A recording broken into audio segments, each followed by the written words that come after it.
করব না গো একটি কথা করব অভিমান, আমি ঘোমটা দিয়ে যাব দূরে গাইব নার গান। বলবো না গো একটি কথা করব অভিমান, ঘোমটা দিয়ে যাইব দূরে করব না গো গান। আমি তোমার তুমি আমার, আর তো কারো নয়, আর তো কারো নয়, আর তো কারো নয়।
আগে নাম বলো।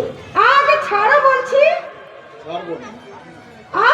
না না, আগে বলো, ছাড়বে কিনা বলো। আগে নাম বলো। স্বামীর নাম কি কখনো মুখে আনতে আছি?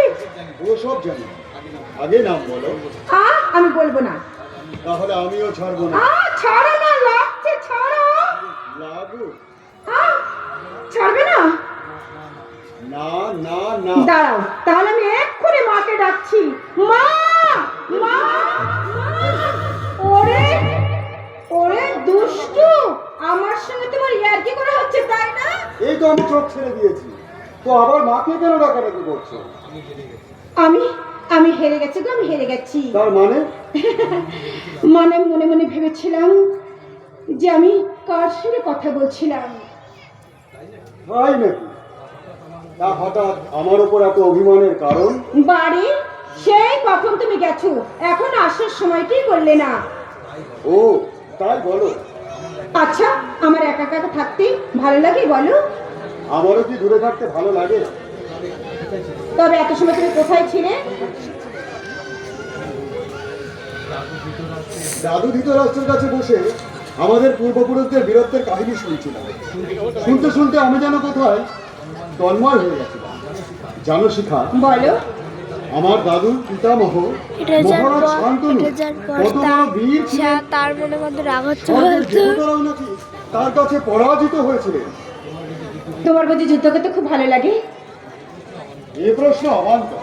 একেই আমি মহারাজ দুর্যোধনের ছেলে লক্ষণ, তাই ক্ষত্রিয় রাজপুত্র। যুদ্ধের প্রেরণা তো আমার রক্তেই মিশে আছে। তবে পিতা আমাকে উপযুক্ত রণশিক্ষা দিয়ে তার যোগ্য বীরপুত্র করে তুলতে চাইলেও মা কিন্তু চান না। মায়ের কাছে শাস্ত্রবিদ্যার দাম নাকি অনেক বেশি।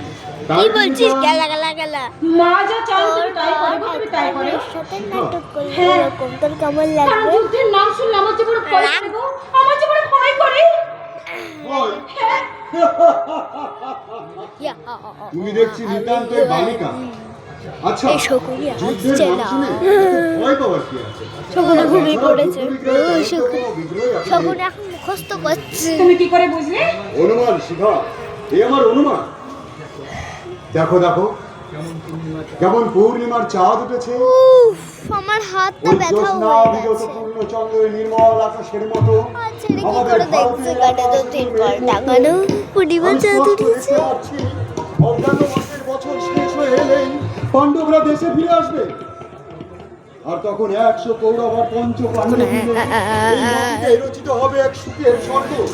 হর মাংস সেই স্বর্গে অভি, উত্তরা, তুমি, আমি সকলে মিলে নাচে গানে বিভোর হয়ে থাকবো।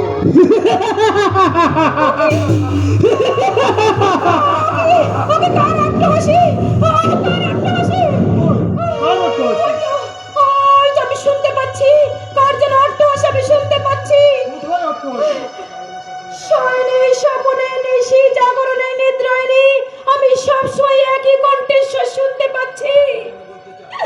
সেই জন্য বলতে চাই, এত সুখ কি আমার ভাগ্যে সইবে? শিখা, হ্যাঁ, আমার মনে হচ্ছে সর্বদা কে যেন তোমাকে আমার কাছ থেকে দূরে সরিয়ে নিয়ে যেতে চাইছি। বলো। এ তোমার নাম ছিল দুর্বলতা শিখা। কোনো ভয় নেই, কাছে এসো। কে আমাকে তোমার কাছ থেকে ছেড়ে দূরে সরিয়ে রাখবে? তুমি তো শুধু আমার স্ত্রী নও, আমার ভালোবাসার পারিজাত, আমার আত্মারও আত্মা। এই তুমি লোকটার বউ আমি, মনে হয় ওদের এক শকুনি। দেহ, ঠিকই এক বলেছে। ওই যে প্রাণ, শকুনি, এক সত্তা। ওই যে এই শকুনি, জীবনে এমন ওই যে কেউ আমার নেই বাবা, শকুনি আমার আমাদের বাবা। দুজনকে বিচ্ছিন্ন করে দিতে পারে। ঘরে ঢুকে নিল কৃষ্ণ।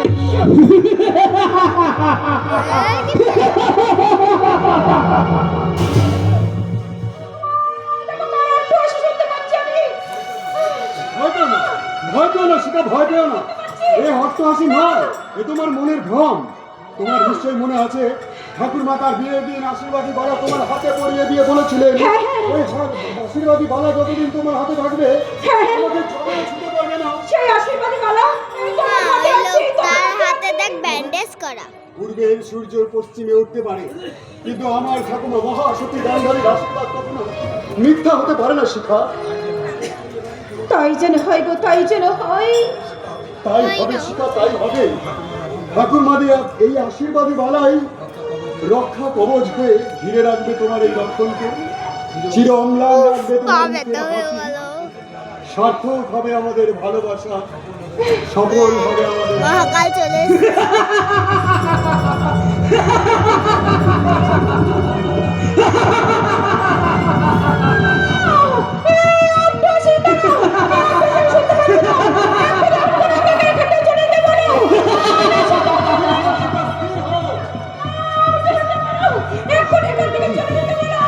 কে? কে তুমি? আমায় তোমরা চিনবে না, কিন্তু একটু একটু আগে তোমরা স্বপ্ন দেখছিলে না? সুন্দর জীবনের একটা স্বপ্ন, ভালোবাসার স্বপ্ন, সুন্দর জীবনের স্বপ্ন। আমি সহ্য করতে পারছি না, এক্ষুনি ওকে এখান থেকে চলে যেতে বলো, আমি সহ্য করতে পারছি না। আমি যাবো যাবো যাবো, আমি এখানে থাকতে আসিনি। তবে কেন এসেছো? কেন এসেছো এই সুরক্ষিত রাজউদ্যানের মধ্যে? প্রবেশ করলে কি করে? কে কে বাধা দেবে আমাকে? আকাশ বাতাস একে তো কোনো সর্বমধ্য সাজাইনি। সর্বত্র আমার বাস। তোমাদের মতো যারা স্বপ্ন দেখে তাদের ছায়ায় ছায়ায় আমি ঘুরে বেড়াই। আর সাবধান করে দিয়ে বলি, কে? দেখো না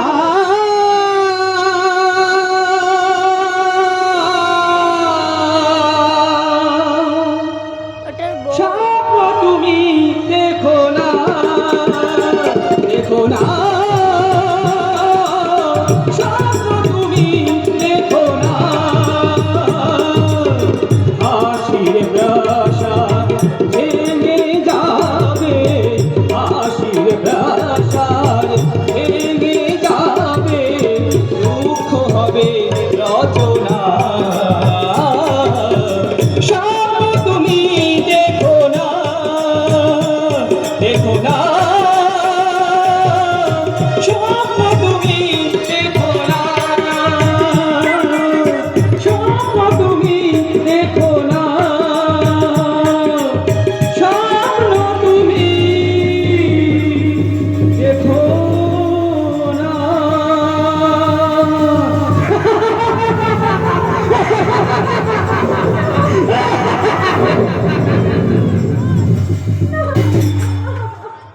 দেখি, কোথায় মিলিয়ে গেল?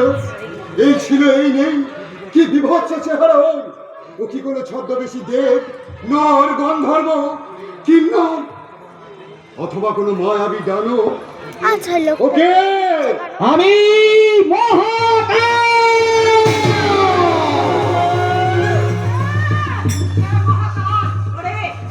প্রাসাদে মহাকালে বৃষ্টি পড়েছে লক্ষণ, তাই তো বিনা মেঘে এই প্রাসাদ শীর্ষে বজ্রপাত হয়ে গেল।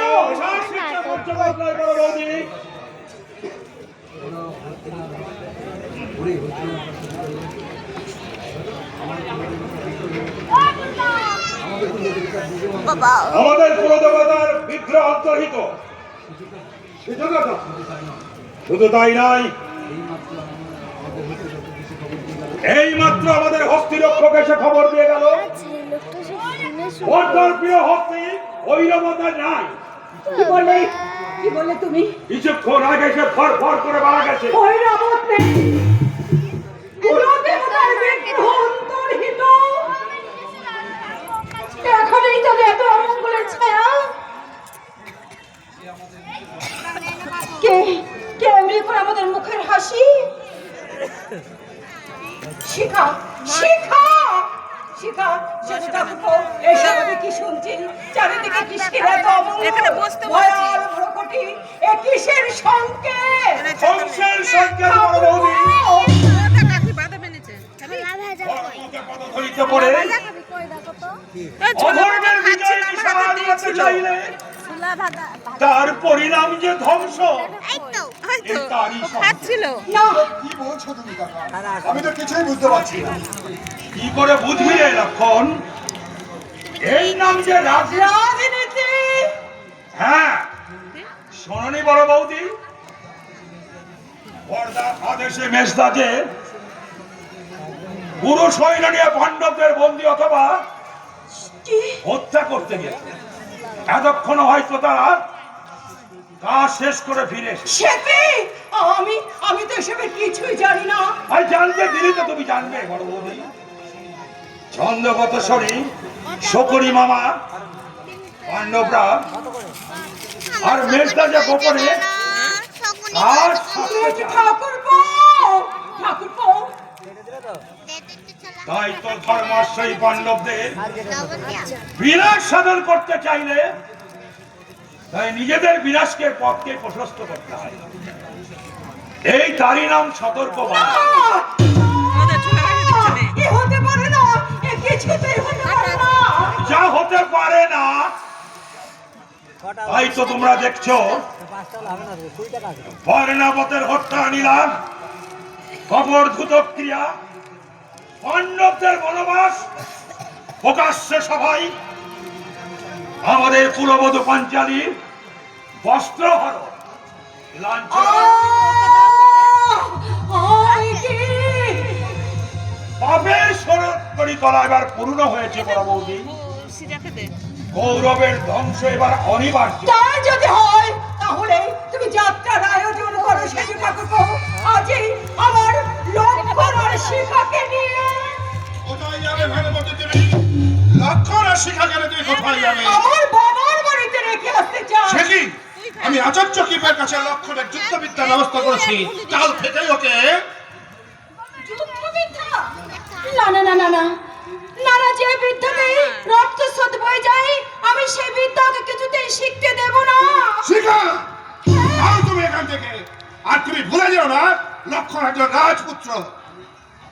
তোর বাবা হচ্ছে এবার আপনি দাদু। আপনি আমাকে ক্ষমা করে দিন পিতা। আমি রাজপুত্রকে চিনি না। আমি জানি আমি যার গলায় বরমাল্য দিয়েছি তিনিই হচ্ছে আমার স্বামী। তিনিই হচ্ছে আমার স্বামী, শুধুই আমার স্বামী। শিখা, যুদ্ধের নামে শিখা ভয় পেয়ে গেছে।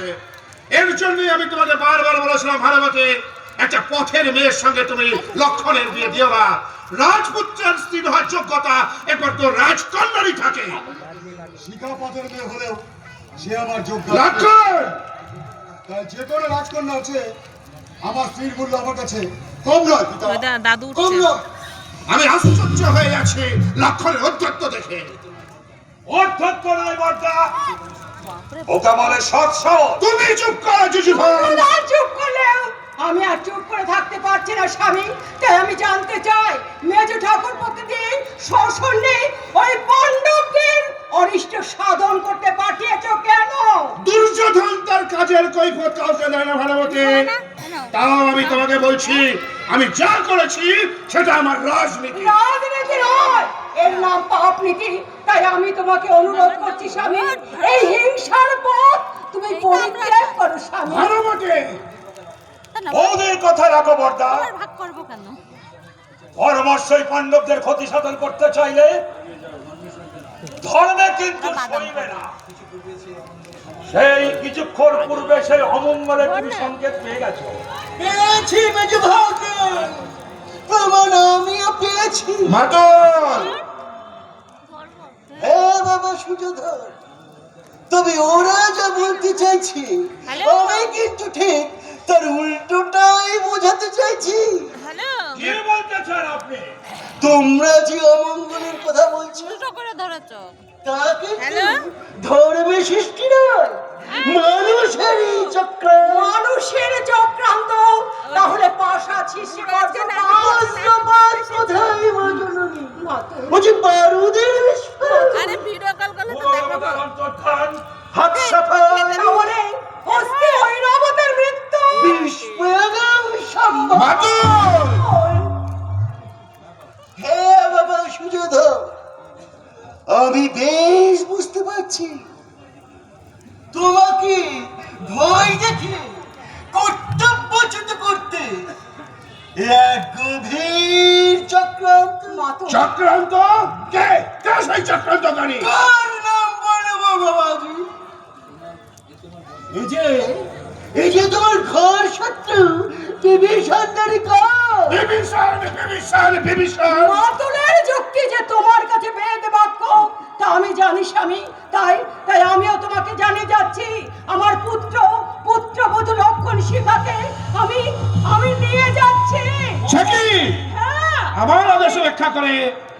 স্বামী, তোমার আদেশে এই ভানুমতি হাসতে হাসতে প্রাণ দিতে পারে, কিন্তু মা হয়ে তার নারী ছেড়ে রত্নকে কারো জিঘাংসার বলি হতে দেবে না। ভানুমতি? কিছুতেই না, কিছুতেই না।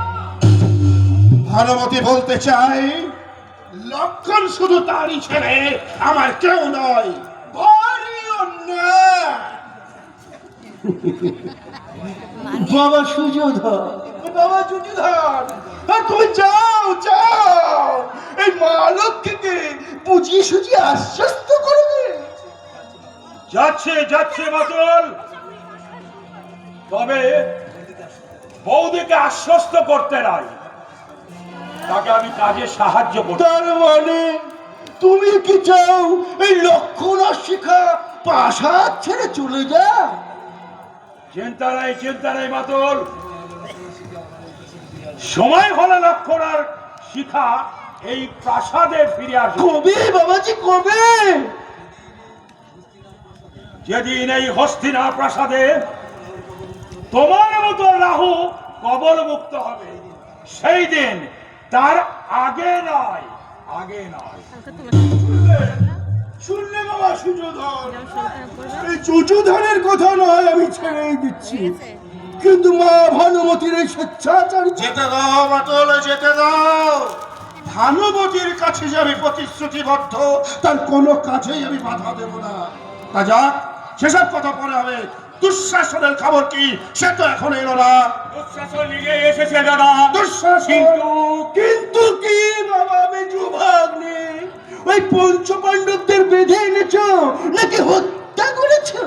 হত্যাই করতাম মাতুল, যদি গুরু দ্রোণাচার্য আর অঙ্গরাজ কর্ণ ওই বিশ্বাসঘাতকতা না করত। কি বলছো তুমি? দুঃশাসন রণে ভঙ্গ দিয়ে পালিয়ে যাওয়া বিশ্বাসঘাতকতা ছাড়া আর কি?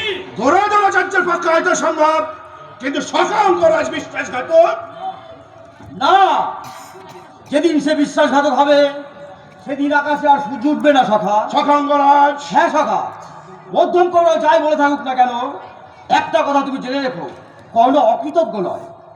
তাহলে পাণ্ডবদের বন্দী অথবা হত্যা না করে রণে ভঙ্গ দেওয়ার কারণ কি অঙ্গরাজ? কারণ আছে বই কি মাতুল, আমার উপরে আদেশ ছিল অজ্ঞাতবাসের মধ্যে তাদের বন্দী করা, কিন্তু যুদ্ধে লিপ্ত হওয়ার কিছুক্ষণের মধ্যে জানতে পারলাম পাণ্ডবদের সেই অজ্ঞাতবাসের কাল পূর্ণ হয়ে গেছে। তাই আর যুদ্ধের প্রয়োজন মনে করে অজ্ঞাতবাসের কাল পূর্ণ হয়ে গেছে। ধর্মরাজ তো তাই বললে। মাতল তাই কি হতেও পারে বাবাজি? ধর্মরাজ যুধিষ্ঠির নাকি আবার মিথ্যে বলে? হ্যাঁ, তাই যদি হয় ওই পঞ্চপাণ্ডবদের মতো শত্রুদের হাতে পেয়ে তাদেরকে ছেড়ে দেওয়া কি এই অঙ্গরাজের উচিত হয়েছে? আমি অন্তত উচিতই মনে করি মাতুল। আমরা তা মনে করি না। যেন তেন প্রকারে সত্য নিপাত করাই আমাদের ধর্ম। কিন্তু বীরের ধর্ম তা নয় দুঃশাসন। রাখো তোমার বীরের ধর্ম। যদি শ্রী ইন্দ্রপত্র ফিরে চেয়েছে তা কি তুমি জানো? চাইবে বই শর্ত অনুযায়ী ইন্দ্রবস্তু তাদেরই পাবো। এতে আবার ন্যায় অন্যায়ের কি আছে? থামো মহারাজ, থামো। একটা ছোট পুত্রের বুদ্ধি কত আর হবে? পরের অনেকে রাজনীতির মাথায় পড়ে তার মুখে এত ন্যায় অন্যায় বলি মানায় না। দুঃশাসন! চোখ লাগাচ্ছ কি? তোমার মতন একটা কি কাজ আছে? দুঃশাসন রসনা সংযত করো। তুমি কাকে কি বলছো? না না, মধ্যম পৌরব ঠিকই বলেছে সখা। আমি ভুলে গিয়েছিলাম সমাজের অপাঙ্ক্ত হিরো সুত পুত্র আমি। রাজ মুকুট, রাজ সিংহাসন, রাজকীয় মর্যাদার বিনিময়ে আমি বিক্রি হয়ে গেছি। আমার এই বিকৃত জীবনে কোনো স্বাধীনতা নেই, থাকতে পারে না। সখা অঙ্গরাজ! হ্যাঁ সখা, ন্যায় অন্যায় বিচার বুদ্ধি বিবেক করে আমার এ পথ চলা সাজে না। তুমি নিশ্চিন্ত থাকো সখা, আজ থেকে আমি বলে যাচ্ছি, হতভাগ্য কর্ণের শুধু একটাই পরিচয় হবে, সে কৌরবের কৃতদাস, শুধুই কৃতদাস, শুধুই কৃতদাস। বলিহারি মেজবাগ, যে ওষুধ তুমি দিয়েছ তাতে অঙ্গরাজের আর তোমার মুখের উপরে কথা বলবো দুর্মতি হবে না। এতে ওর উচিত শিক্ষা হয়নি মাতুল। ওর জন্য পাণ্ডবদের হাতে আমার যে অপমানটাই না হতে হয়েছিল, ইচ্ছা ছিল হস্তিনায় ফিরে গিয়ে ওই গুরু দ্রোণাচার্য আর ওই অঙ্গরাজ কর্ণকে আমি কারাগারে নিক্ষেপ করি। গুরু দ্রোণাচার্যের ভাড়া আমি নিলাম দুঃশাসন। তার আগে তুমি যাও, সখা অঙ্গরাজের সঙ্গে দেখা হলে তাকে ধরে নিয়ে এসে কারাগারে। না, তার হাত ধরে তুমি ক্ষমা চেয়ে দেবে। আর ভবিষ্যতে অঙ্গরাজের ভিতরে কটূক্তি করার স্পর্ধা যেন তোমার না হয়। দাদা, তোমার কি মাথা খারাপ হয়েছে?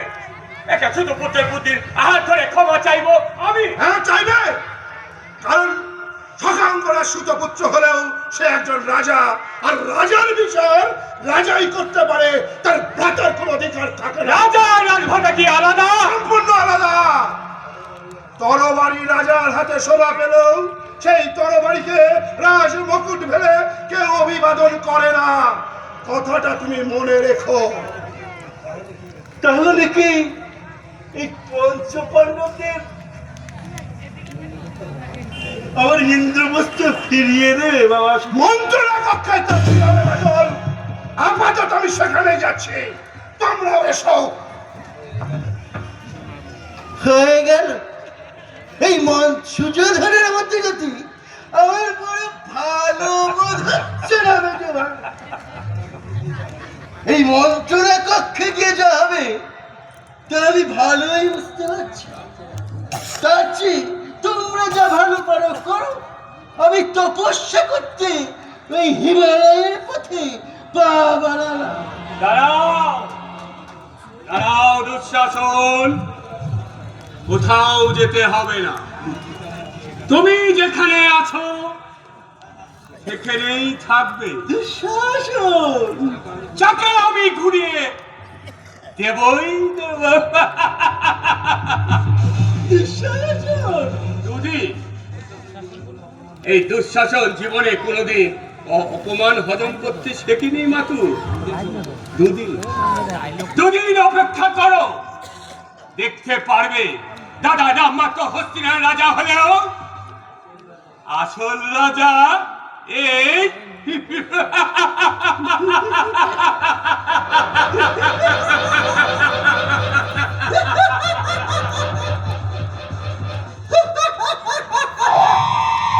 আমিও তো তা চাই বাবাজি, আমিও তো তা চাই।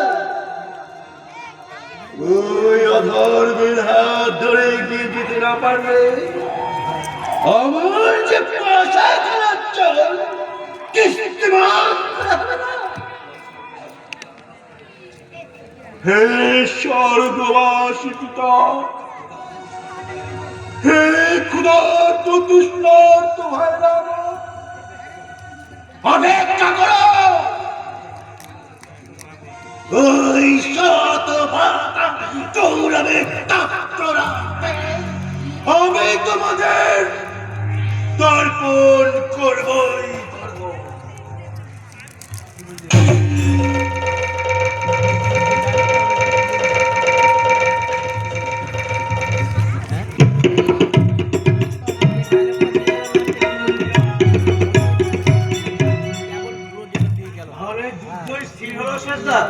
হবে তা আমি জানতাম সহদেব।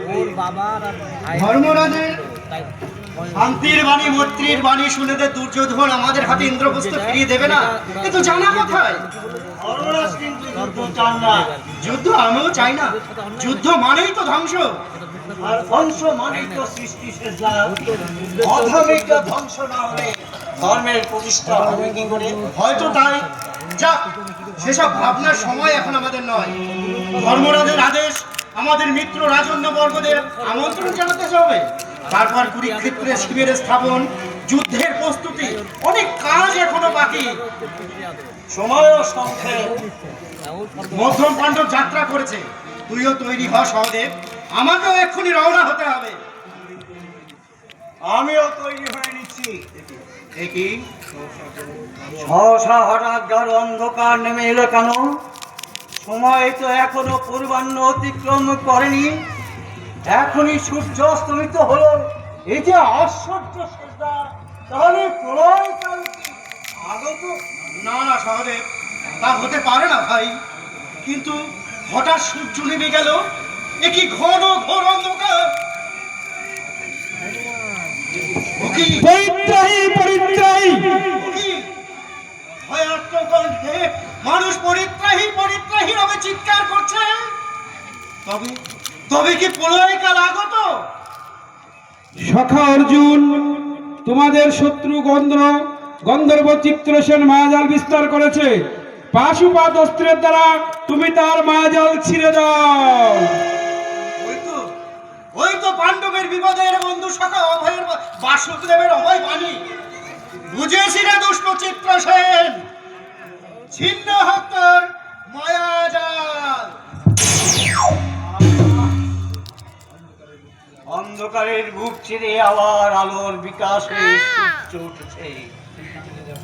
তুই কুঠিরে যা সহদেব, চিত্রসেনকে আমি পালিয়ে বাঁচতে দেব না। চিত্রসেন পালিয়ে চাইনি, সেও তো কাপুরুষ নয়।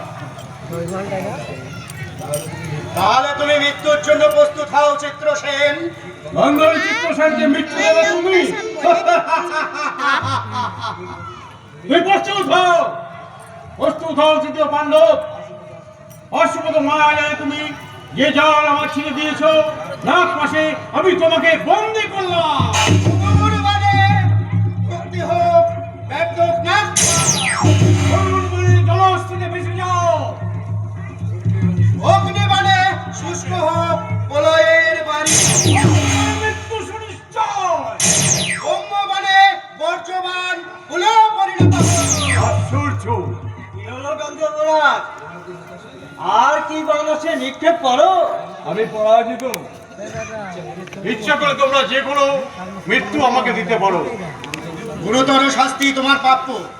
বলো, কেন তুমি মায়াজাল বিস্তার করেছিলে? কেন তুমি আমাদের সাথে শত্রুতা করতে চাও? কেন তুমি আমার সঙ্গে শত্রুতা করেছিলে? আমি যখন কৌরব দুর্যোধনের সপরিবারে বন্দী করেছিলাম, তখন কেন ছিনিয়ে নিয়েছিলে তাদের আমার কাছ থেকে?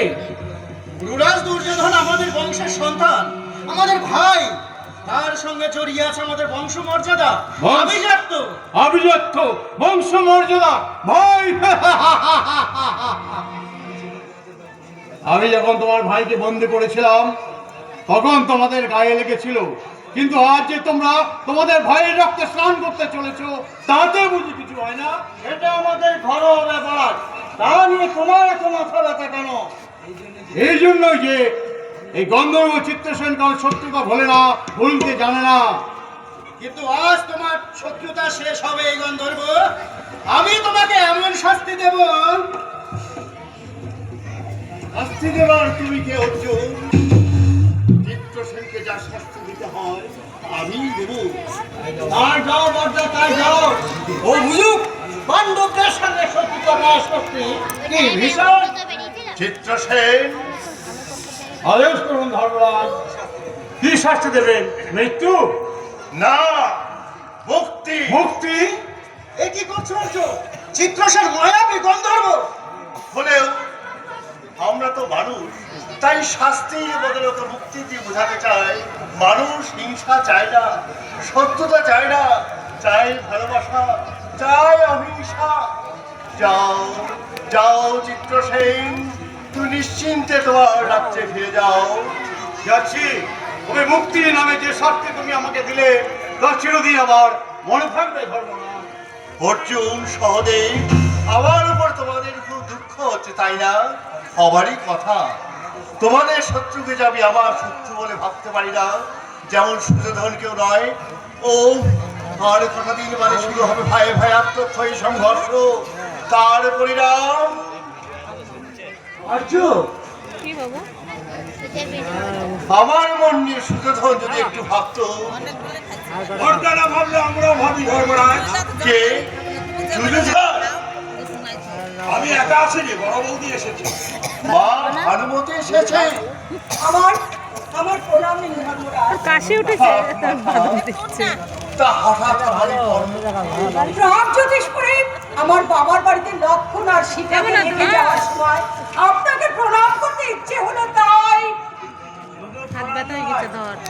আরো কোন উদ্দেশ্য আছে নিশ্চয়ই? সহদেব, অহংকার তো কেন শেষদা? এটা মাথায় দে। আর পুরা গণশী দেখলে ভয় পায়। বলে যেও না, এরা শত্রু কৌরবে ভাই আর স্ত্রী। আপনি ঠিকই বলেছেন। আমি একটা উদ্দেশ্য নিয়ে এসেছি ঠিকই, তবে সে উদ্দেশ্য কৌরবের ইচ্ছায় নয়, আমার নিজের ইচ্ছায় আকুল আবেদন নিয়ে। বলো মা বলো, তোমার কি উদ্দেশ্য? কি চাও তুমি? এই যুদ্ধ কি বন্ধ হতে পারে না ধর্মরাজ? যুদ্ধ বন্ধ হতে পারে এক শর্তে। বলো বলো, কি শর্ত দেবর? বলো ভাই বলো। পুরোহিত যদি নতজানু হয়ে ইন্দ্রপ্রস্থ আমাদের কাছে ভিক্ষা চায়।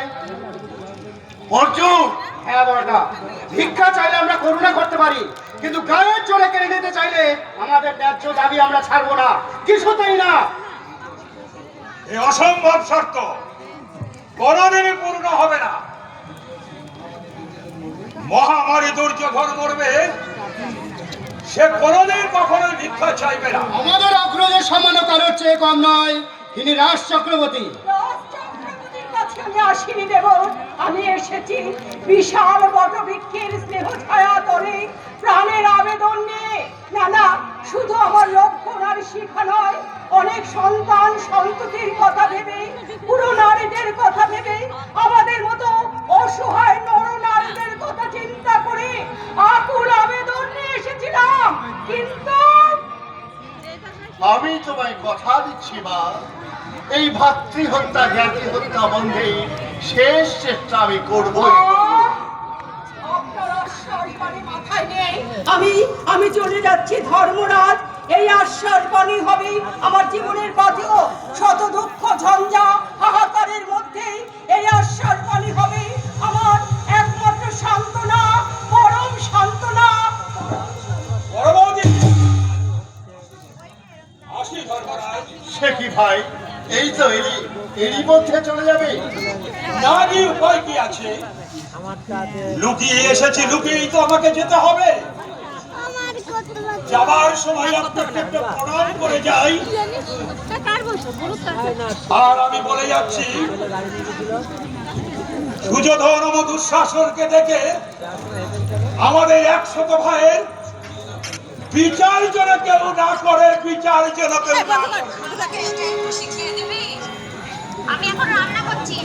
আমরা তাদের ভাই ঠিকই, সবাই আমরা সুযোধন দুঃশাসন নই। রাম ধর্মরাজ, শুনলে শুনলে অর্জুন, শুনলে সহদেব, পাথর কুচির মধ্যেও থাকে পরশ পাথর, শিলাখণ্ডের মধ্যেও থাকে শাল গ্রামের সন্ধান। না না, যুদ্ধের প্রস্তুতি এখন বন্ধ থাক। চলো আমরা সবাই মিলে ওই তারকাপতির কাছে যাই। যেতে হবে না ধর্মরাজ, আপনাদের পানের টানে দ্বারকাপতি নিজেই ছুটে এসেছে। বাসুদেব, আপনি আমার প্রণাম গ্রহণ করুন। আমি তোমার কি প্রণাম দেব? তুমি যে আমার প্রণামের যোগ্য। জানো, এই মাত্র মা ভানুমতিয়া যুদ্ধধান এসেছিল। নিশ্চয় যুদ্ধ বন্ধের প্রার্থনা নিয়ে এসেছিল। তোমার দেখছি তাও অবদিত না না, হে আমার অনুমান মাত্র। তোমার অনুমান ঠিকই সখা। ধর্মরাজ কি বললেন?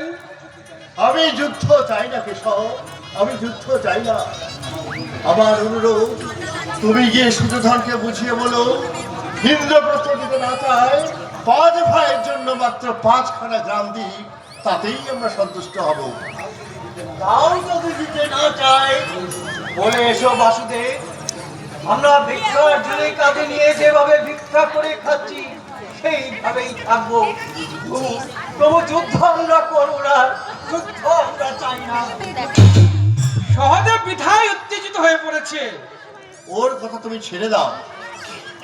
আমার অনুরোধ, শিরোধার্য শান্তিদূত হয়ে যাব আমি। শান্তির দূত হয়ে আমিও যাব গৌরব সভায়।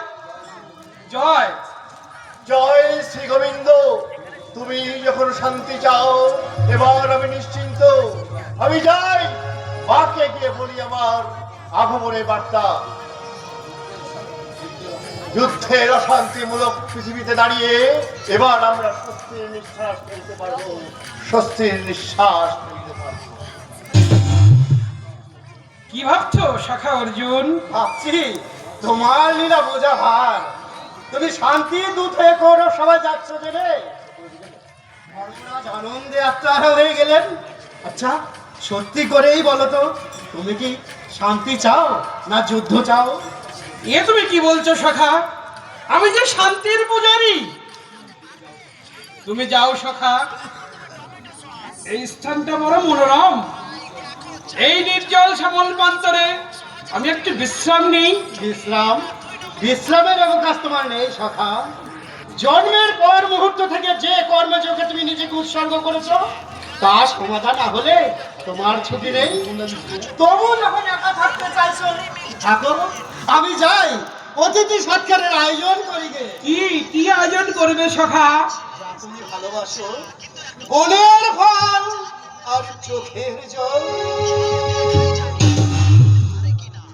অর্জুন আর আমি দুটো দেহ হলেও এক আত্মা, এক প্রাণ। তাই আমার কোনো কথাই আমি ওর কাছে গোপন রাখতে পারি না। ও কি কে কাঁদে মাতা ধরিত্রী, ধৈর্য ধরো মা। অচিরে আমি তোমাকে ভার মুক্ত করব, মোছাবো তোমার আঁখি জল, ফুটাবো তোমার অম্লান মুখের হাসি। অধর্মের ধ্বংসস্তূপে দাঁড়িয়ে আমি বাজাবো বিজয় শঙ্খ।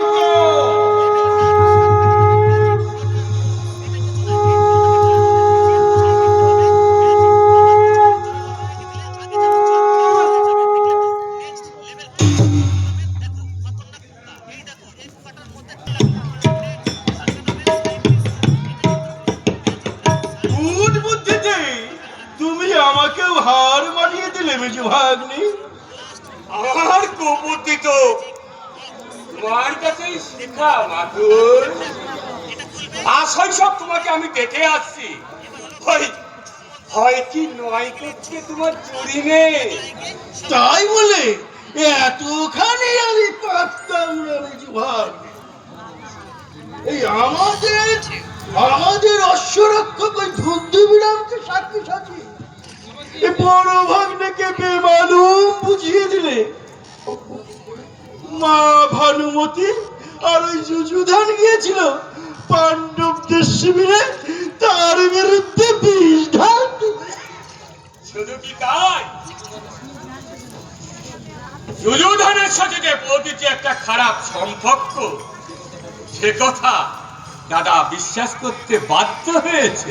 আর সেই জন্যই তো সুযোধন রেগে দুজনকেই কারাগারে পাঠালে। হয়তো প্রাণদণ্ডও দিতে পারে। এছাড়ার উপায় ছিল না মাতুল। দুর্যোধন আর বৌদি যেভাবে দাদাকে নাচাচ্ছে, তাদের ওদের কথা শুনে যে কোনোদিন দাদা ওদের হাতে ইন্দ্রপ্রস্থ তুলে দিত। দিতে হয় কি? আমি তোমার বুদ্ধির প্রশংসা করছি। তাহলে আমি তোমার যোগ্য শিষ্য হতে পেরেছি কিনা মাতু? শিষ্য কি বলছো?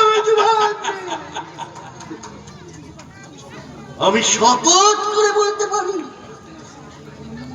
এই হস্তিনার সিংহাসনের যোগ্য মহারাজ একমাত্র তুমি। না না না না, সিংহাসনের লোক তো বাবার নেই মাতু, সিংহাসনে দাদাই থাকবে। আমি শুধু স্বাধীনভাবে রাজ্য কাজ করে যেতে চাই। সে কি আমি আর জানিনি বুঝি? তোমার ভক্তি টেকা যুগের লক্ষণকেও যে হার মানিয়ে দেন। ওসব কথা থাক মাতন, দেখো অঙ্গরাগে পুজোটা সারা হলো কিনা, আর আমরা কতক্ষণ এই প্রাঙ্গণে অপেক্ষা করব? আমার অনেক আগে ছাড়া হয়ে গেছে মধ্যম কৌরব। তাহলে কি এতক্ষণ প্রসাদ খাচ্ছিলে অঙ্গরাজ? না, পাশে দাঁড়িয়ে আমি তোমাদের অমৃতবাণী শুনছিলাম। অঙ্গরাজ, ছি ছি ছি ছি ছি, এ তোমরা কি করলে দুঃশাসন? ভিন্ন চক্রান্ত করে মহারানী ভানুমতিকে আর যুযুধানকে তোমরা সখা কুরুরাজের বিশ্বজনে ফেললে। তাতে তোমার দুঃখ হচ্ছে কেন মাতু? ওরই তো দুঃখ হওয়ার কথা আমি যে ভাগ্নে। এই প্রাণ জ্যোতিষপুরে লক্ষ্য ভেদ করে উনি তো রাজা ভগদত্তের কন্যা, মানে আমাদের মহারানী ভানুমতিকে জয় করেছিলেন। শেষে বন্ধুর খাতির রাখতে সুযোধনকে তার দান করলেন। মা ভানুমতির উপরে এই অঙ্গরাজের যে আধাধি অধিকার। মনে রেখো, মহারানী ভানুমতিকে আমি মাতৃজ্ঞানে পূজা করি। ওটা তোমার মুখের কথা বাবাজি, কে না জানে নারীর প্রতি তোমার একটু দুর্বলতা আছে। নইলে ওই দ্রৌপদীর স্বয়ংবর সভায় সে তোমাকে সুতপুত্র বলে কি অপমানটাই না করলে, তবুও কিন্তু তুমি তাকে ভুলতে পারোনি। এই লোকে বলে পুজোয় বসে এই অঙ্গরাজ নাকি দ্রৌপদীরই ধ্যান করে। নইলে আমি ভুলে যাব যে তুমি কৌরবের মাতুল। অঙ্গরাজ, আমরা এখানে ঝগড়া করতে আসিনি। যে জন্য এসেছো বলে বিদায় হলেই বাধিত হবে। আমি গুপ্তচরের মুখে জানতে পারলাম যতবধি পাণ্ডবদের দুধ হয়ে কৌরব সবাই আসছে। তাতে আমরা কি করতে হবে? তুমি হস্তিনার প্রবেশ পথে গিয়ে বলবে কুরুরাজ তার সাথে সাক্ষাৎ করবে না, ব্যাস। এই কাজটা তো তোমরাই করতে পারো। কৃষ্ণ আমাদের কথায় বিশ্বাস নাও করতে পারে। তুমি হচ্ছে দানবী। ও, সুতরাং আমাকে এই কাজ করতে হবে? অঙ্গরাজ বুদ্ধিমান। এ কি সখা দুর্যোধনের আদেশ? না, মানে হ্যাঁ দাদাই তো। থাক থাক, বুঝতে পেরেছি। বাসুদেব যখন আসছেন আমি কৌরব সবাই গিয়ে তাকে ধুলো পায়ে ফিরিয়ে দেবে বাবাজি। না, সাদর অভ্যর্থনা করে বাসুদেবকে আমি কৌরব সবাই নিয়ে আসবো। কে? এত স্পর্ধা তোমার? স্পর্ধা নয়, এ আমার কর্তব্য দুঃশাসন। কর্ণ তার বন্ধু কুরুরাজের আদেশে পান দিতে প্রস্তুত, কিন্তু তার ভাইয়ের আদেশ পালনে সে বাধ্য নয়। অর্থাৎ তুমি যুদ্ধ চাও না? যুদ্ধ না হলে তোমাই তো মঙ্গল দুঃশাসন। ভীমের প্রতিজ্ঞার কথা নিশ্চয়ই তোমার মনে আছে। তুমি আছো কি করতে? আমি নিয়েছি অর্জুনের ভার, কিন্তু ভীমসেনের হাত থেকে তোমার নিস্তার নেই। সে তোমার বক্ষ রক্ত পান করবেই করবে। ছি ছি ছি ছি, কেন এলে কিছু ভাগ নেই? এই গায়ে গন্ডারের চামড়া না থাকলে এই অপমান কিছুতেই সহ্য করা যায় না। অপমান, অপমানের প্রতিশোধ নিতে এই দুঃশাসন জানে। চলে আসো মাতন, আমিও দেখব এই কৌরবের কৃতদাস অঙ্গরাজের মাথায় এই রাজবধূ কতদিন থাকে। কেন ঝঞ্ঝাট বাঁধাচ্ছ বাবা?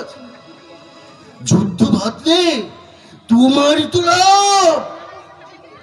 এই কৌরবদের কিছু হলে হস্তিনার রাজমুকুটটা আমি তো তোমার মাথাতেই পরিয়ে দেব। সেদিন পর্যন্ত তুমি জীবিত থাকবে তো মদন।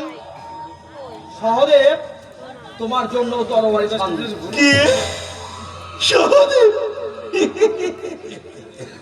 শুনিয়ে রাখো বাবাজি, এই শকুনি যেদিন মরবে সেদিনে পৃথিবীতে আর মানুষ থাকবে না। মানুষ ঠিকই থাকবে মদন, থাকবে না তোমার মতন এই অমানুষ। বড় ভালো বলেছি। তবে কি জানো, আমি অমানুষ হলে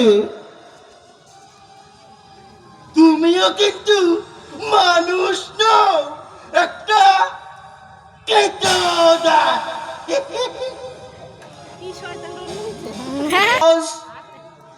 পিতা বিভা বসু কেন দিলে কর্ণের হৃদয়ে উচ্ছ্বাসা, কর্ণের দুর্বার আকাঙ্ক্ষা প্রাণপাত সাধনায় অর্জিত আমার বীরত্বের মূল্য কেউ দিলে না।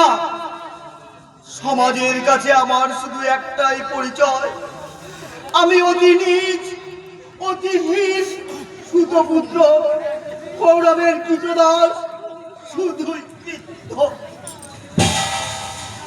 না অঙ্গরাজ, তুমি কৃতদাস নয়, আর একটা পরিচয় তোমার আছে। আমি ভুল দেখছি না তো? তোর বাবা আসেনি? কি সৌভাগ্য আমার! বাড়ি চলে গেছে? হতভাগ্য কর্ণের প্রণাম রাজপ্রতি। স্বস্তি। কিছু আগে দুঃশাসন আর মাত্র শকুনি এসে আমায় বলছিল আমাকে হস্তিনার প্রবেশ পথ থেকেই ফিরিয়ে দিতে, কিন্তু তার আগে আমি হস্তিনাপুরে প্রবেশ করেছি। তবে তবে কৌরব সভা এখনো যাওয়া হয়ে ওঠেনি। আমি তোমায় নিয়ে যাবো কেশব। তার আর কোনো প্রয়োজন নেই অঙ্গরাজ। আমি মহামতি বিদুরের ঘরে 2-4 দিন আতিথ্য গ্রহণ করি, পরে ফিরে এসে না হয়। তাহলে আমার কাছে কি উদ্দেশ্যে? তোমাকে তোমার সত্য পরিচয় জানাতে। আমি সুতপুত্র, কৌরবের কৃতদাস।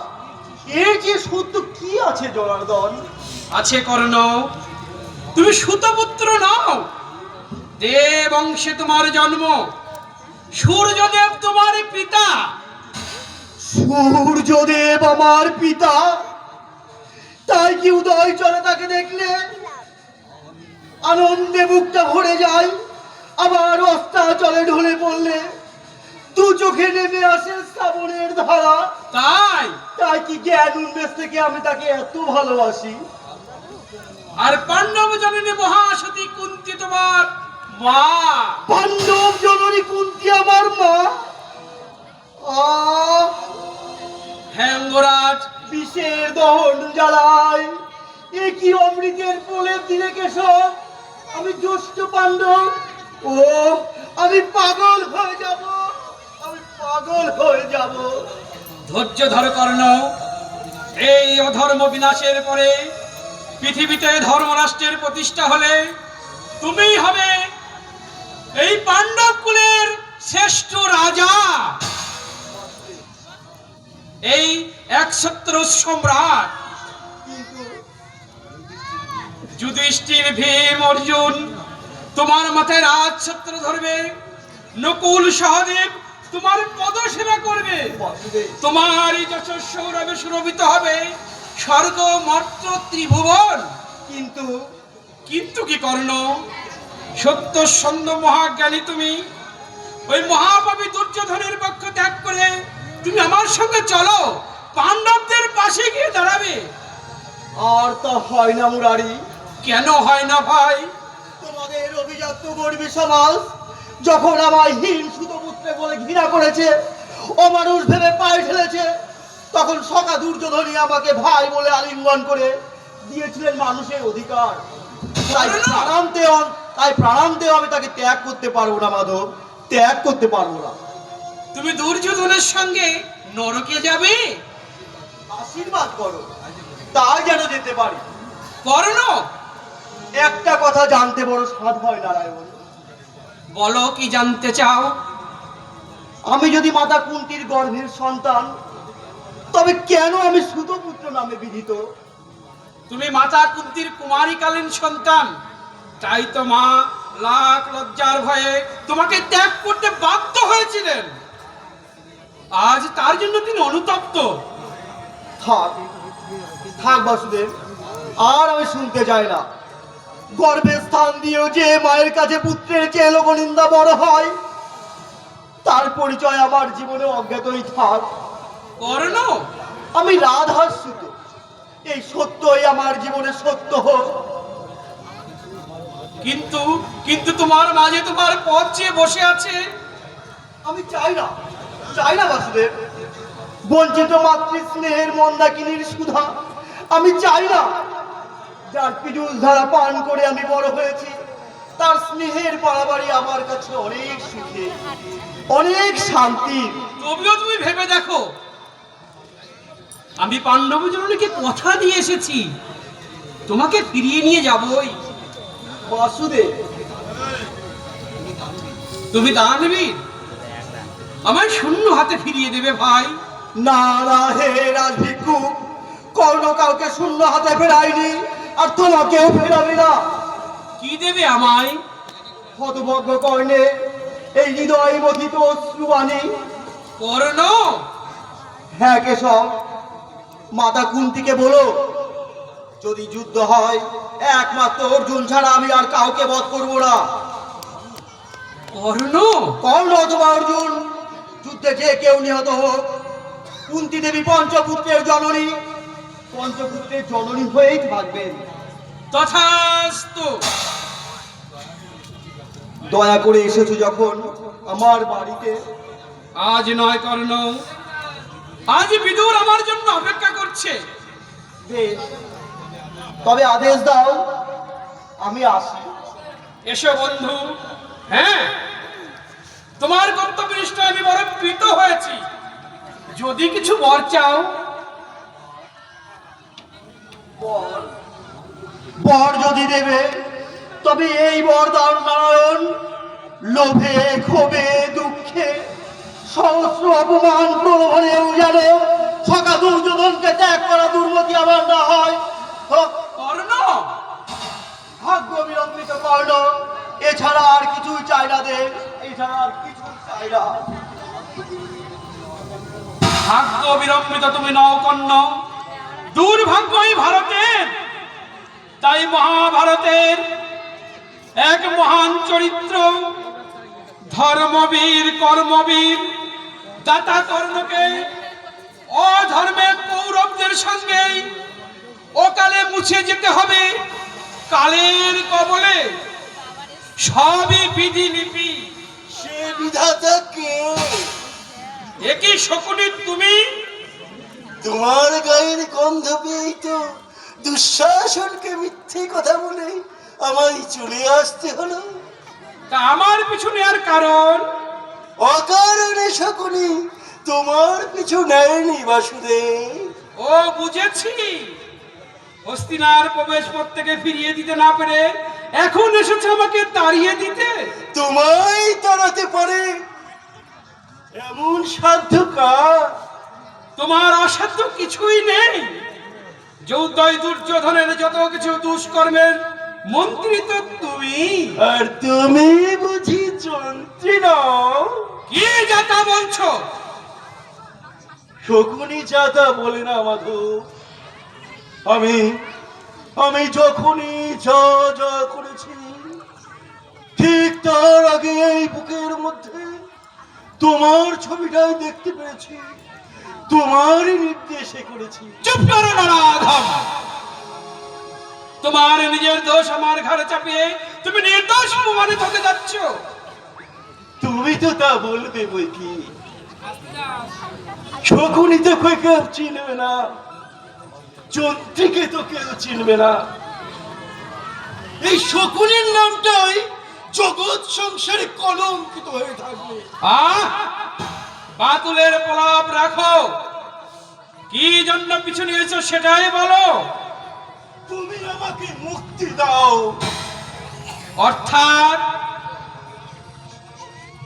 পিতার এই হার কখানা আমার কাছে ছিল, এই হার দিয়ে আমি পাশা তৈরি করেছিলাম, আর এই পাশায় আমার জীবনে চরম কলঙ্ক লেগেছে। ভেবেছিলাম গঙ্গার জলে বিসর্জন দেব, তাই দাওগে। গঙ্গা যে শুকিয়ে যাবে তাই আমার, তাই তো তোমার কাছে এনেছি। এই নাও, তোমার পায়ে এই সর্বনাশাস্তি আমি বিসর্জন দিলাম। শকুনি, এ তুমি কি করলে? মুক্তি কোথাও নারায়ণ, এই হার দিয়ে আমি কি করব? তা তুমি জানো। এবার আমায় মুক্তি দাও, এবার আমায়। মুক্তির সময় এখনো হয়নি শকুনি। শোনো কান পেতে, কালের সেই বিষাণ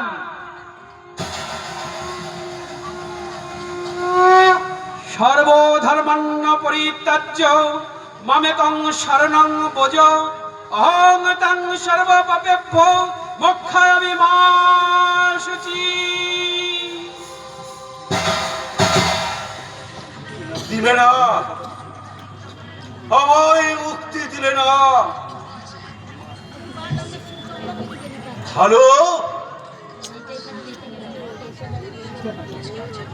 তবে আমি যা করছি তাই করে যাই।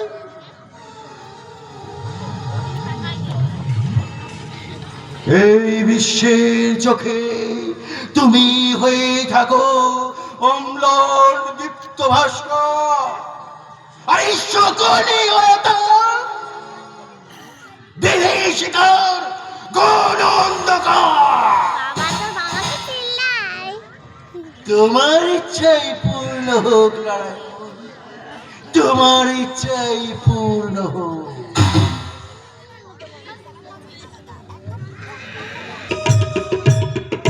চারিদিকে হই হই কাণ্ড, রই রই ব্যাপার। আর কদিন বাদেই নাকি কুরু পাণ্ডবের যুদ্ধ বাড়ছে। এই সুযোগে আমাদের রাজা নাকি আদেশ করেছে যে দেশে যত ছেলে জোয়ান বুড়ো আছে সবাইকে নাকি হেতে ধরতে হবে। আর সেই শুনেই তো আমাদের চৈতন্যের বাপ নাকি হদিচ্ছে। যাকটা বাচ্চা গেছে, ভালোই হয়েছে। দুবেলা এসে যা জ্বালাতন করতো না, ভাগ্যিস টঙ্কা মঙ্কা ছিল তাই রক্ষে, নইলে কস্তা কি? কে বাবা তুমি? কস্তাম ও অত শত বুঝি নে বাবা। কে বাবা তুমি? আমি? হ্যাঁ, আমি না না না ভুদান, আমি নারদ ঠাকুর। নারদ ঠাকুর? হরি ঠাকুরের আদেশে কৈলাস থেকে আসছি। হরি ঠাকুরের আদেশে কৈলাস থেকে আসছেন? কিন্তু বাবা কৈলাস ঠাকুর তো মানে কৈলাসে তো হরি ঠাকুর থাকে না। কোথায় থাকে? আমি তো শুনেছি হরি ঠাকুর নাকি ওই বৈকুণ্ঠে থাকে। আমি তাহলে সেখান থেকেই আসছি। তাহলে এই মাত্র যে আপনি বললেন আপনি কৈলাস থেকে আসছেন। ভুলে যান, ভুলে যান। হরি ঠাকুরের ধ্যান করতে করতে কখন যে কি বলে ফেলি তার কি কোনো ঠিক থাকে? তা বাবা বাবা বলছিস কেন? ওই বাবাটাকে আমি পছন্দ করি না। তাহলে কি বলে ডাকবো? নারদ ঠাকুর বলে ডাকবি। নারদ ঠাকুর? তা নারদ ঠাকুর বল। না মানে আমাদের এখানে। এটাই তো দুমদুমি নামের বাড়ি। হ্যাঁ বাবা। আবার বাবা? না না না না না, ভুল হয়ে গেছে, ভুল হয়ে গেছে। নারদ ঠাকুর। বল। হ্যাঁ, এটাই অমুকের বাড়ি। তুই তার স্ত্রী কাত্যায়নী? সে কে? তুমি জানলে কি করে বাবা? জানি জানি, আমি সব জানি। তোর কাছেই তো আমি এসেছি। হ্যাঁ, আমার কাছে? কেন কেন নারদ ঠাকুর? তৈরি হইনি, এখনই তোকে আমার সঙ্গে যেতে হবে। যেতে হবে, কিন্তু কোথায়? বৈকুণ্ঠে। বৈকুণ্ঠে? হরি ঠাকুরের আদেশ, তোর অনেক দিন বৈকুণ্ঠে যাওয়ার শখ কিনা, তাই হরি ঠাকুর আমাকে পাঠিয়ে দিলে। কিন্তু বাবা, নারদ ঠাকুর। কিন্তু করছিস কেন? আমার হাতে সময় কম। কিন্তু কিন্তু চঙ্কামকে যে আমাকে বললে তারা আমাকে হাত ধরে বৈকুণ্ঠে নিয়ে যাবে। মনুষ্যরা কখনো বৈকুণ্ঠে নিয়ে যেতে পারে নাকি? তাহলে আমি কেমন করে যাব? হরি ঠাকুরের ইচ্ছে, হ্যাঁ, তিনি ইচ্ছা করলে যাকে তাকে বৈকুণ্ঠে নিয়ে যেতে পারে। জয় জয় বাবা হরি ঠাকুরের জয়, জয় বাবা হরি ঠাকুরের জয়। যা যা, তাড়াতাড়ি গয়নার বাক্সটা নিয়ে তৈরি হয়ে আইনি। গয়নার বাক্স নিয়ে? তুমি একটু দাঁড়াও নারদ ঠাকুর, চঙ্কামঙ্কা আসুক, এই জমি জিরে তোদের একবার বুঝিয়ে দিয়েই আমি তোমার সঙ্গে চলে যাব। কিচ্ছু করতে হবে না, কিচ্ছু করতে হবে না। তবে ওইসব জমি জায়গা, টাকা পয়সা, সই সম্পত্তি সবই অসা। তাহলে যে গয়নার বাক্স নিতে বললে, আমি পাপের টাকায় কেনা গয়না কিনা হরি ঠাকুরের পায়ে দিলে তোর অনেক পুণ্য হবে, আর সেই পুণ্যর ফলে তোর অক্ষয় বৈকুণ্ঠে লাভ। হ্যাঁ রে বাবা, হ্যাঁ। আর দেরি করিস না, যা তাড়াতাড়ি। হরি ঠাকুর তোদের দিঘির পারে ওই বকুলতলায় রথ নিয়ে তোর জন্য বসে আছে। হরি ঠাকুর আমার জন্য বসে আছে? কি সত্যি কথা? দেখাই যাক না, বকুলতলায় গিয়ে দেখি কি হয়। কি ভাবছিস? মানে না, মানে আমি এক্ষুনি গয়নার বাক্স নিয়ে আসছি নারদ ঠাকুর, আমি এক্ষুনি আসছি। যা যা, এত আমাকে চিনতে পারিনি। ওদিকে মহারাজ দুর্যোধনের কাছে আমি মিথ্যা সাক্ষী দিয়েছি, একথা জানাজানি হলে আমার নিঘা ছুঁ।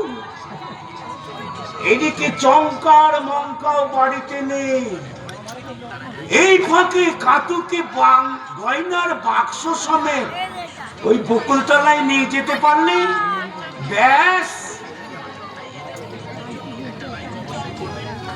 ব্যাস। ওদিকে মাগি যদি আমার সঙ্গে যেতে না চায়, তাহলে মাগিকে গলা টিপে ধরে মেরে ওই গয়নার বাক্সগুলো হাতিয়ে নিয়ে আমি যেদিকে দু চোখ যাই হস্তিনা ছেড়ে চলে যাব। হ্যাঁ,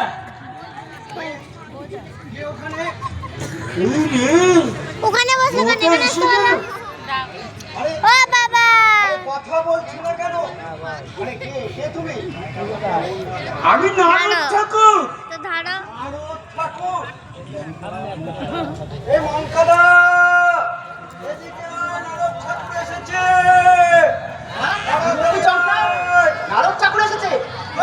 কোথায় কোথায় নারদ ঠাকুর? একেবারে সামনে। আরে একে যে চিনি করি, চিনিতে না পারি। ঠাকুর দেবতা নিয়ে মস্করা করা হচ্ছে। তুমি আবার ঠাকুর দেবতা? তা কোন ভাগার থেকে নেমে এলে চাঁদ? একটু খোলসা করে বলো তো তুমি কে? আরে আমি বলছি উনি হলেন নারদ ঠাকুর, আমাকে বৈকুণ্ঠে নিয়ে যেতে এসেছে। একেবারে বৈকুণ্ঠে? শোনো, বাড়ি ঘর জমি জায়গা সব কিন্তু রইলো, তোমরা একটু দেখো। হ্যাঁ, আমি ওনার সঙ্গে বৈকুণ্ঠে চললাম। আরে আরে, এর মধ্যে চললে কোথায়? তাছাড়াও তোমার তো এখনো গুনে গুনে 10টা স্বামীর ঘর করা হয়নি। আরে বাবা, বৈকুণ্ঠে গেলে স্বামীর অভাব হবে না, আমি চললাম, তোমরা বাবা। আরে দাঁড়াও দাঁড়াও, এত তাড়া কিসে? গেল যা, তোমরা আমাকে বাধা দিও না। নারদ ঠাকুর একা আসেনি, হরি ঠাকুরও এসেছেন, আমাকে কি নিয়ে যেতে বকুলতলায় দাঁড়িয়ে আছেন গো? ঠাকুর, তোমার হরি ঠাকুর মাথায় থাক। ও নারদ ঠাকুরের 14 পুরুষের কেউ নয়। ভস্ম হয়ে যাবে বেটা। তাই হলাম। তবে তোমাকেও ভস্মলোচন না করে আমরাও ছাড়ছি না। চঙ্কা, তুই ওর জটাইছে, আমি ওর দাঁড়িয়েছি। এই, এই কি হচ্ছে?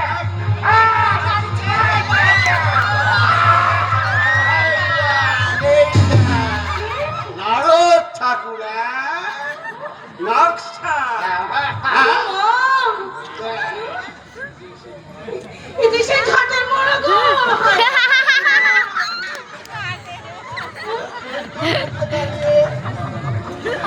আর তোমার দাদা মুন্নতে দাঁড়িয়ে ওর কিন্তু শান্তি হয়নি। এইবার আবার তোমাকে পুষলে নিয়ে চলে যেতে এসেছে। নাচছি বাদো বাদো বাদো ঘাটের বড়কে বাদো বাদো দে ওই হাত পা বেঁধে দিকে চলে ছুড়ে মেলে দাও। ও যেমন আমার বৈকুণ্ঠে নিয়ে যেতে এসেছিল না, থেকে বৈকুণ্ঠে চলে গেছে। আমরা তাই করবো।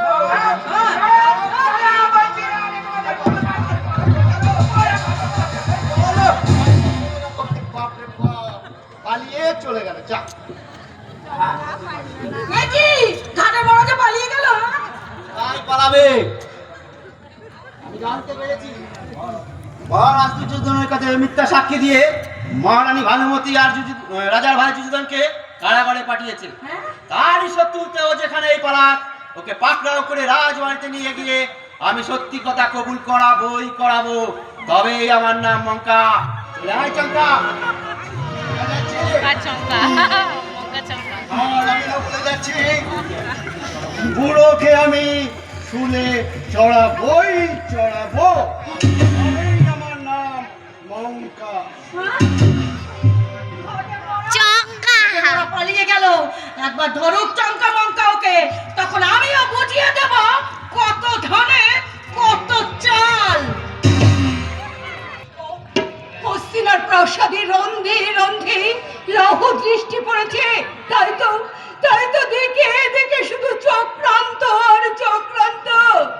সেই চক্রান্তের বলি হচ্ছে আমি আর জীবন যুযুধন।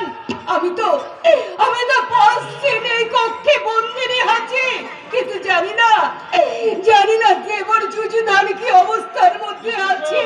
না আমি আর ভাবতে পারছি না।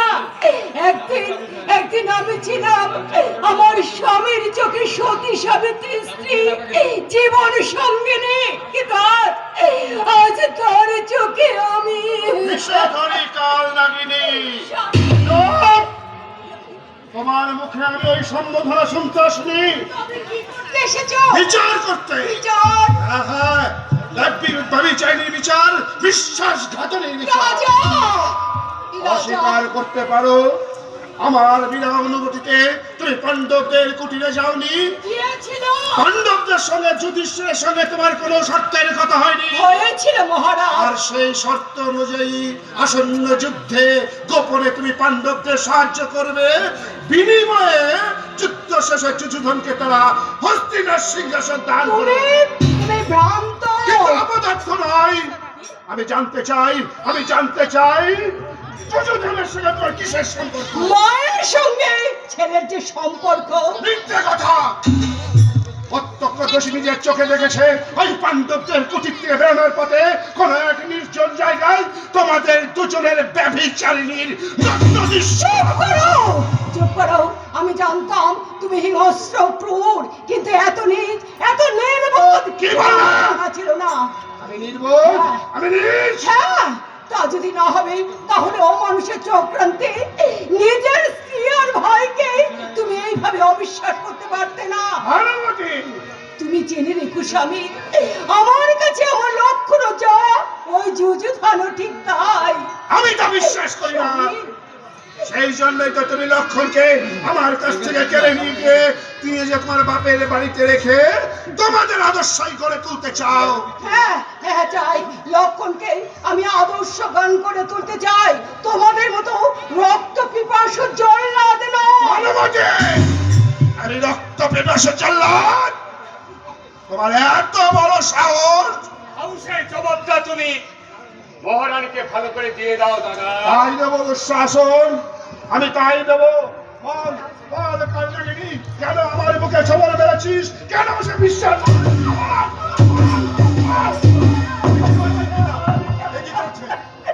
মাকে আপনি কষাঘাত করছেন? জি, ওরে লক্ষণ, কেন এলি বাবা? তুই কেন এলি? মায়ের লাঞ্ছনা নির্যাতনার কথা শুনে ছেলে দূরে থাকতে পারে না মা। আমি একা আসিনি, শিখাও এসেছে। শিখা এই বিপদ থেকে মেয়ে দূরে থাকতে পারে? পারে না। ওরে নিষ্পাপ কুসুম করে কেন এলি? কেন এলি এই পাপীর মহাশ্মশানে? এরা এরা তোদের বাঁচতে দেবে না রে মা, তাদের বাঁচতে দেবে না। বাঁচতে হলে আমরা তোমাকে নিয়ে বাঁচবো মা, তোমাকে হারিয়ে আমরা বাঁচতে চাই না। এসব শিক্ষা ওই ভিক্ষুক মেয়েটাই বুঝি তোকে শিখিয়েছে? ভিক্ষুকরা কখনো তাদের পিঠে কখনো কষাঘাত দিতে পারে না। বালিকা, দাদা, তথ্য প্রমাণ থাকা সত্ত্বেও তোমার বৌদিকে যদি পবিত্র পারিজা বলে মনে হয়, তুমি ওদের নিয়েই থাকো, আমি প্রাসাদ ছেড়ে আমি চলে যাব। দাঁড়াও দুঃশাসন, এই প্রাসাদে তুমিই থাকবে।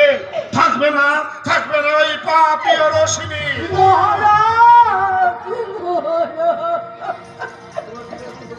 তোমার তোমার পিতার কোনো দোষ নেই বাবা লক্ষণ, তবেও তুমি পুত্র, তোমার কাছে আমার বলাটা উচিত না। তবু আমি বলতে বাধ্য হচ্ছি, তোমার এই মায়ের চরিত্র। ওসব আমি শুনতে চাই না। আমার মাকে আমি চোখগুলোর থেকে দেখেছি। তাহলে দাঁড়িয়ে দাঁড়িয়ে দেখো তোমার মায়ের বিচার। দুঃশাসন, দাদা, ওই বন্দি যুযুধানকে তুমি ডেকে পাঠাও। কে আছি? বন্দি যুযুধানকে এক্ষুনি পাঠিয়ে দে। কি কি সেজো কাকা বন্দি? নইলে ষোলো করা পূর্ণ হবে কি করে শিখা? ধার্মিককে তারা অধার্মিকেরা সইতে পারে না। তোমার সেজ কাকা ধার্মিক? ধার্মিক হলে তোমার এই মায়ের সাথে সাগর শুকিয়ে মরুভূমি হবে, পৃথিবীর অস্তিত্ব মুছে যাবে, চন্দ্র সূর্য আকাশ থেকে খসে পড়বে। সেজো দেখা তুই ভুল করেছিস রে লক্ষণ।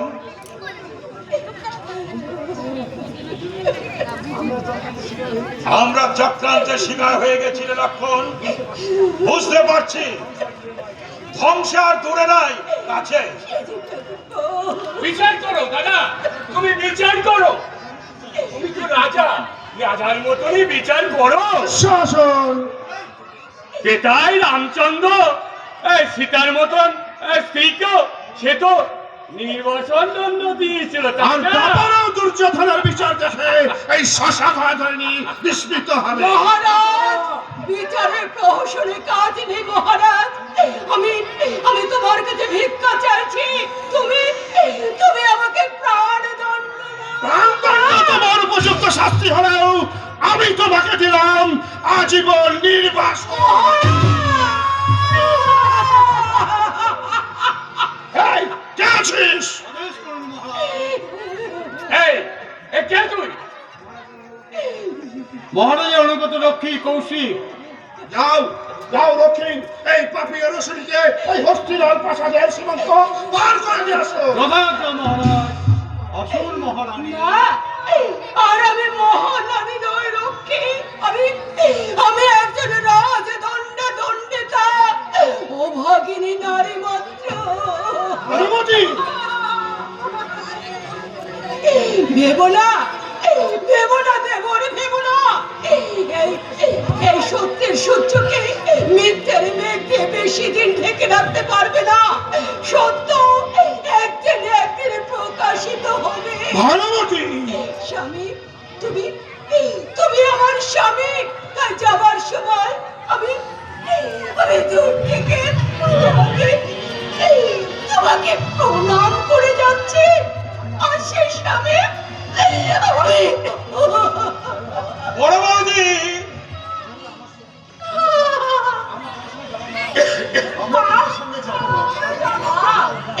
না রে না, মায়ের অবদ্ধ কখনো মুশকিল লক্ষণ। তোরা তোরা তোদের ঠাকুমার কাছে থাকে, আমার অভাব মা গান্ধারী পূর্ণ করে দেবে। ওরে শিখা, শিখা, আমি কাঁদিস না রে শিখা, কাঁদিস না। আমি তোকে আশীর্বাদ করে যাচ্ছি, তোর এই মুখের হাসি কেউ যেন ম্লান করে দিতে না পারে, কেউ না। ভানুমতি, স্বামী, আমি আমি চলে যাচ্ছি মহারাজ। তোমার উপর আমার কোনো অভিমান নেই মহারাজ। তুমি যা করেছো তা তুমি নয় মহারাজ। তোমার কাছে যাওয়ার সময় আমার একটা মাত্র মিনতি, তুমি তুমি আমাকে প্রাণদণ্ড দিয়েছো, রাজদণ্ড দিয়েছো, নির্বাসন দণ্ড দিয়েছো। এতে তো আমার কোনো দুঃখ নেই মহারাজ। তবু দেবার যুযুধানকে তুমি যেন অবিশ্বাস করো না। আরে পাণ্ডবদের ন্যায্য দাবি থেকে তুমি তাকে বঞ্চিত করো না স্বামী। আর তুচ্ছ স্বার্থে আত্মীয় নিধনে যোগ্য প্রচলিত করো না স্বামী। তুমি কি আমাকে উপদেশ দিচ্ছ ভানুমতি?